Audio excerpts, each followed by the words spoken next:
A new family came to be regulars in the show in the December 1986 special Uncle of the Bride. We had already met Wesley Pegden 4 years earlier, but now his wife, their daughter and son-in-law complete the family. Wesley Pegden is married to house-proud social climber Edie, so it's no surprise he spends most of his time in his workshop. Although he is clearly a knowledgeable mechanic, many of his projects are hastily built, so testing out Wesley's contraptions often involves an unforeseen malfunction. Gordon Warmby was born in Manchester in 1933 and served in the Royal Air Force during his national service. He was a painter and decorator and had no formal training as an actor. He gained stage experience with Oldham Repertory Theatre at Oldham Coliseum Theatre and worked part-time as a jobbing actor. Early television roles including bit parts in programmes such as Brookside, All Creatures Great and Small, Coronation Street and Heartbeat. Conveniently, by the time he was cast as Wesley, Gordon Warmby was living in Holmfirth. Edie Pegden is the house-proud hostess of the women's coffee mornings. Whenever anybody gets the better of Edie, which even Wesley does on occasions, she mutters and bites her lip, looking like she's stifling some expletive language. Thora Hird was born in the seaside town of Morecambe. She made her first appearance at the Royalty Theatre at just 8 weeks old. She joined the Morecambe Repertory Theatre and then in 1944 she made her West End debut. Initially she made regular appearances in films. She worked with the British film comedian Will Hay and featured in The Entertainer as well as A Kind of Loving with Alan Bates and June Ritchie. Hird gained her highest profile in television comedy, notably the sitcoms In Loving Memory and Hallelujah. She won BAFTA Best Actress awards for her roles in 2 of Alan Bennett's Talking Heads. She hosted the religious programme Praise Be, a spin-off from Songs of Praise on the BBC. Her work for charity and on television made her an institution. She was appointed an Officer of the Order of the British Empire in the 1983 Birthday Honours and raised to Dame Commander in the 1993 Birthday Honours. Thora Hird was the subject of This Is Your Life twice, in January 1964 and in December 1996. In December 1998, using a wheelchair, Hird played a cameo role as the mother of Dolly in Dinner Ladies. Gordon Warmby first appears, uncredited, in the Series 2 episode Forked Lightning as a passenger on a bus. He's also rumoured to be the man washing the car outside Sid's Cafe in the Series 6 episode A Bicycle Made for Three.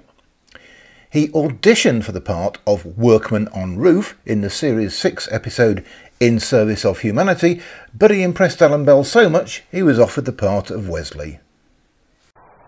We first meet Wesley, the oily overall wearing tinkering mechanic and would-be inventor, in the Series 6 episode Car and Garter in a cameo role. Roy Clark and Alan Bell liked Gordon so much they brought him back 2 years later for The Loxley Lozenge, and again in Who's Looking After the Cafe Then? In the periods between these appearances, Gordon Warmby returned to his painting and decorating job. He then reappears in the 1986 feature-length Christmas special Uncle of the Bride, in which Edie Pegden is introduced, along with her brother Seymour Utterthwaite, daughter Glenda and son-in-law Barry. Edie and Wesley live here, but Wesley spends most of his time in his workshop. Edie is highly opinionated and extremely concerned with her reputation in the neighbourhood. Whenever she has company, Edie will put on a plummy, pseudo-educated voice, which suddenly vanishes when she's shouting at or for Wesley. This aspect of Edie's character may be a prototype for Hyacinth Bouquet in Keeping Up Appearances, that was also written by Roy Clark. In anticipation of his apparently permanently oily state, Edie will call Wesley in from his workshop and lay down a trail of newspapers on the kitchen floor for him to stand on, ready with more paper to protect anything else he might come into contact with. Wesley is often called on by the trio to construct the projects they come up with and to drive them into the countryside to test them out. While waiting for him to appear from the workshop, the trio are often greeted by an explosion caused by one of Wesley's projects, accompanied by billows of smoke. In the Series 15 episode Concerto for Solo Bicycle, Compo coasts into the workshop on roller skates and the building collapses around him. Wesley does not speak highly of Edie's brother Seymour, frequently calling him a pillock, and is often annoyed by his requests to construct projects.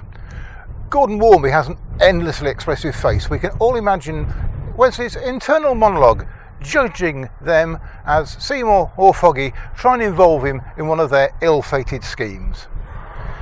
Sometimes Wesley is secretive about his own inventions, largely down to the fear of other people copying them, but they're often exposed by the trio or Edie. On one occasion, he keeps a guard dog in his workshop. It chases Barry away. Wesley restores a red convertible Triumph Herald for Edie to drive. Edie is a terrible driver and is always accusing Wesley of moving things around, particularly the gear lever.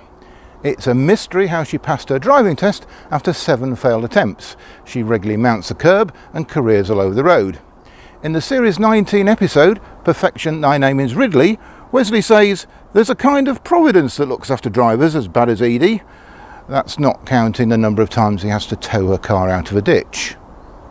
The other ladies, including Glenda, often accompany her on the road, despite knowing it's likely to be a frightening experience. In the December 1989 special, What Santa Brought for Nora Then, when Edie drives Wesley's Robin Reliant three-wheeler, she nearly mows down a pedestrian. On one occasion in the Series 17 episode Beware of the Elbow, Edie manages to drive her car along this railway track. Edie speaks very highly of her brother Seymour and his inventions, neglecting his numerous failures, despite the other ladies all concluding he's just as daft as all the other men. At the ladies' coffee circle, they sit and discuss life, particularly the shortcomings of the men. They're often held in Edie's front room, an excellent opportunity for her to show off her Royal Doulton chinaware. When Thora Hurd's mobility started to suffer, this became a convenient way for her to mostly remain seated. At the time of his death, Gordon Warmby had been due to start recording of the 24th series of Last of the Summer Wine. Although he was not formally written out, subsequent references to him were in the past tense. Gordon Warmby died of cancer on the 18th of May 2002. After Thora Hurd passed away, it was not immediately made obvious, but later references to Edie indicated that she had died. Thora Hurd died on the 15th of March 2003. Barry Wilkinson is the meek-mannered husband of Glenda. After being introduced in the feature-length episode Uncle of the Bride in 1986, which centres around Barry and Glenda's wedding. He is a regular up to Series 12, and then Barry is often referred to but not seen again until Series 18. After a classical training at the Bristol Old Vic Theatre School, Mike Grady's career includes theatre roles at the Royal Shakespeare Company and the National Theatre, as well as the West End, plus many tours and pantomimes. His television roles have included Minder and Citizen Smith. His film credits include Carry On Loving and The Return of the Pink Panther. Glenda is the naive and homely daughter of Edie and Wesley Pegden. Although the rest of the ladies, particularly Pearl, dislike flirtatious Marina, Glenda strikes up a friendship with her on several occasions. Sarah Thomas's work in radio led her to appear in an episode of the TV drama Special Branch in 1970. Other TV appearances include Within These Walls and the 1980s series of Wurzel Gummidge. She starred in many theatre productions, most noticeably as Miss Marple in a touring version of Agatha Christie's A Murder Is Announced. Naive and indecisive building society employee Barry seems destined for paperwork and domesticity. As his character develops, he strives for executive advancement and adventure. Someday perhaps Barry will get that top managerial job that he always wanted.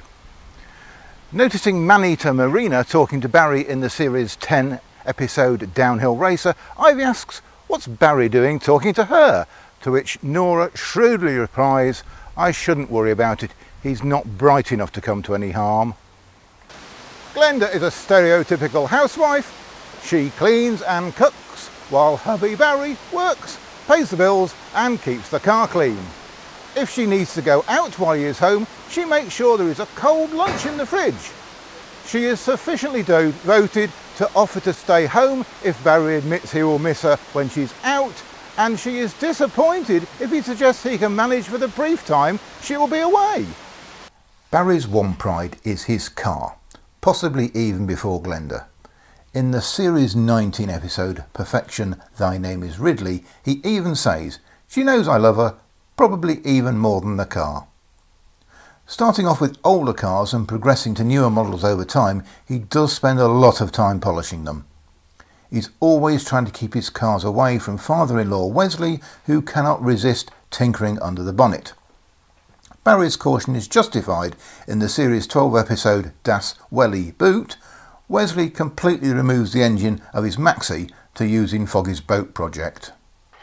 Although Barry clearly loves his wife, he is reluctant to kiss her in public out of fear of being judged by the neighbours. He's even disinclined to kiss her indoors for fear of being seen through the windows.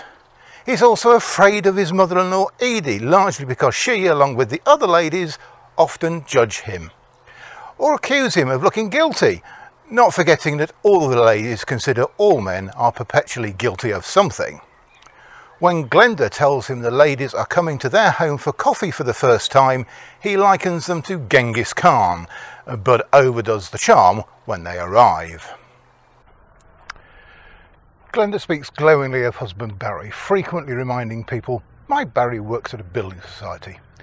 She's often insecure and unsatisfied with him at home, mainly due to the expectations of her mother and the other ladies of the coffee circle. However, she will come to the defence of men when the other women are judgmental, as she does not believe that all men are as evil as they do. The other women in the group consider that she is somewhat naive, even when she reaches middle age. If Glenda attempts to join in a mature conversation, Edie snaps, "Drink your coffee." However, in the series 22 episode Hey Big Vendor, Edie has seen Wesley out of his overalls, to which Glenda retorts, "Mother, drink your coffee."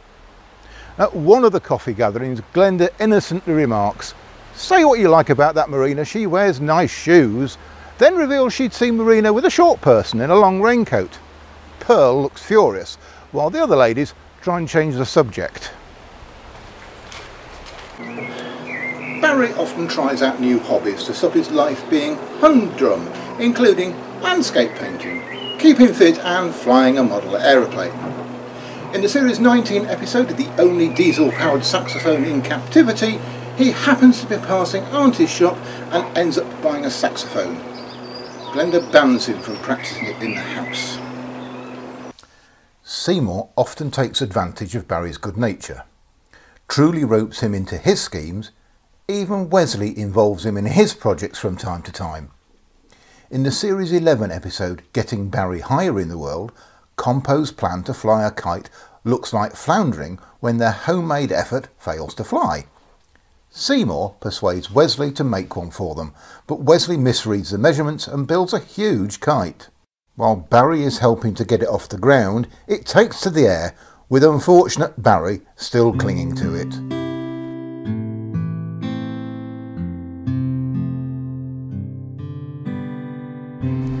Barry makes many attempts to fit in at the local golf club. Despite his best efforts, he always manages to annoy the golf club captain by his involvement in some escapade with the trio or some social faux pas. While Glenda realises Barry is susceptible to getting roped into things, she is still keen for him to comply when she wants something doing. In the series 28 episode, What Happened to the Horse, the vicar has rung to ask Barry to take part in a play as a last-minute replacement. Glenda tells him to say no. A couple of scenes later and we see Barry leaving the house in costume on his way to rehearsal. In the series 11 episode Oh Shut Up and Eat Your Choc Ice, Glenda tells the coffee morning ladies, "I'm thinking of starting a family. But it's not until the series 22 episode, Gnome and Away, that she brings it up with Barry. While on the phone to him at work, she says, "I think we should start a family." But Barry is too worried about the mess children would make in his car. Initially, like her husband, Glenda is meek, but under the constant influence of the older ladies, she becomes more demanding. In the very last episode of the show, she finally seems to have been recruited to the bossy Yorkshire Women's Brigade. She makes suggestions to Barry and Morton that, in Barry's words, are not optional. In 2 consecutive episodes in series 28, Barry talks about ghosts, so Glenda asks if he'd seen her mother. Barry's response in the negative includes immense relief, as he says he was scared enough of her when she was alive.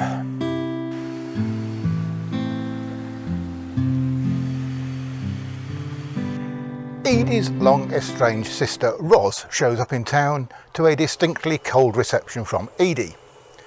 Before Ros joined the show, she'd never been mentioned, and it was not known that Edie and Seymour had a sister. But this is explained by the fact that Edie had disowned her. Dora Bryan joined the Oldham Repertory Theatre while still a teenager. After moving to London and becoming a regular performer in the West End, Noel Coward persuaded her to adopt a stage name.